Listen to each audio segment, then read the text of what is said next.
postgraduate supervision. And my feeling is that the choice of the research topic is maybe the most important thing that the supervisor can help the student with. And clearly it's more important for a PhD than an MSc, as the candidate is to spend a lot of time and effort on this PhD. So you should try and ensure that it's an appropriate topic, because the candidate can spend a lot of time fruitlessly if it turns out to be not the right topic for the candidate. Okay, and then the immediate thing that follows from that is, does the candidate have a research topic in mind? When the candidate comes to you and says, please, will you supervise my research? Then the person might have a topic in mind, or not. If yes, important question for the supervisor to ask, is it an appropriate topic for PhD in statistics? Is it, it might be a better one for, let's say, numerical analysis or something like that, or if it's in optimization, which is part of OR, but not necessarily part of statistics. Although I said one can be pretty flexible about what you consider as an appropriate topic. But then the second one is, does the candidate have the capability of pursuing the research? You know, if you can get yourself into some very deep theoretical mathematical aspect or mathematical aspects, and you might not have been expected it. And maybe the candidates should do a more practical subject.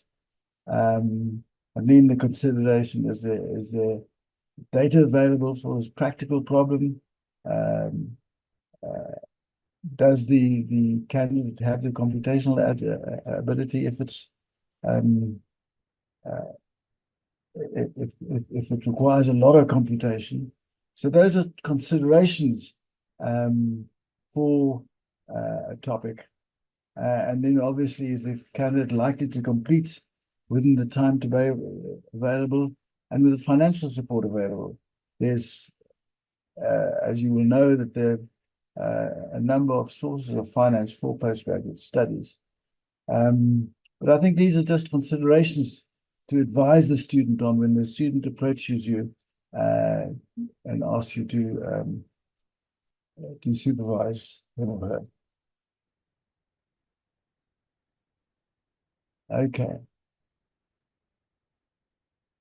So if the candidate does not have a research topic in mind, the supervisor might have a topic, maybe from a research program or from a consultancy. Maybe you could find something from the literature, interesting problem in the literature. And just if you're going to take a research, look for a research topic, take one that is a current problem area for statistics. You know, a person, particularly if you don't know the student and they come from somewhere else, they might have in mind something that really is pretty out of date. It's not relevant today. So I think in that case, you might say, try and find another topic. Okay. Okay, so the supervisor, what requirements for the supervisor? Well, firstly is the supervisor must have some experience in the area in which the candidate is doing her research. Must be, but must be prepared to read up on the area and familiarize herself with this research area, and advise the candidates how to go about research and suggestions towards solving problems the candidate encounters, and But importantly, the supervisor doesn't necessarily think that they have to solve the problem for the candidate. You can advise him how you go about it and what have you. But ultimately, it's the responsibility for the candidate to try and resolve the research problems. And that's often the challenge in doing a PhD. Okay, whole business of the meetings, the relationship between the supervisor and the candidate. And my feeling is that frequent meetings in the early stages of the research, while the candidate is still settling down and finding her way, and you can discuss the progress of the research, discuss problems that the candidate has experienced in the research, and questions that she may have come across. Early on, I think the supervisor's task is more important because at this stage the candidate is still, I'm sure, will be uncertain about certain things, and so having regular meetings is not a bad thing early on. Whereas later on in the research, when the candidate is now going, and then one can reduce the number of discussion sessions. Okay, and then the second thing, the supervisor must watch out that the candidate does not get lost in the research. And if it appears to be happening, the supervisor must arrange a report back meeting with her.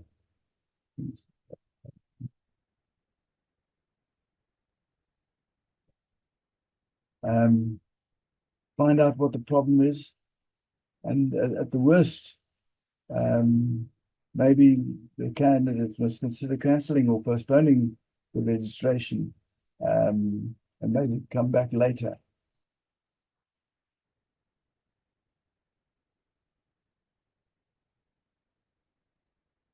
Okay, let's assume that the candidate doesn't have all these problems, and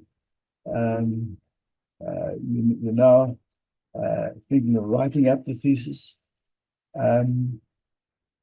or the dissertation being, if it's a master's. The one thing is encourage the candidate not to wait until she has finished the research before starting to write up a thesis, but to start as she becomes familiar with the problem. In other words, don't try and finish all your research and then start writing up. I think starting earlier, for example, in the literature review, where get used to writing, and it almost serves as a memo carrying on forward. So I think that's an important task for the supervisor to encourage the candidates. Okay, and then writing up early can give new insights into the research topic, and reveal possible shortcomings in the research. If you're going along and you're writing up what you're doing, and you might indicate that there's something, some new insights or some shortcomings are becoming available, and you should really try and solve them as early as possible. Okay, choosing examiners. This is the responsibility of the supervisor. The supervisor doesn't know people. You might maybe get names from the literature, but the supervisor may want to get suggested names from the candidate him or herself. I'm not sure if I've indeed got suggestions for supervisors from the candidate, because the candidate is now working in the field and knows who's who in the zoo. But the university may not allow it. I'm not sure what that. It might depend on the university. They might say that the candidate mustn't have any input into the person, to the choice of person who might be examining the thesis. Okay, and then publishing with a candidate. This is good for the candidate because the supervisor generally will be have a reasonable publishing experience, and we know how to handle the publishing, and the candidate can learn from that. And of course, the supervisor could benefit. It will improve her research records and get more publications, and of course, it exposes her name in this particular field of research.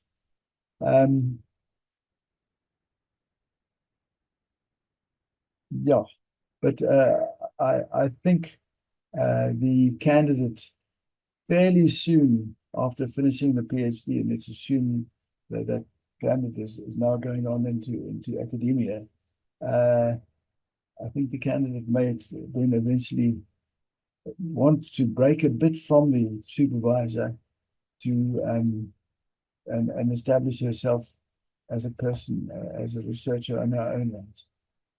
I think that's all I have to say. Yep. Okay.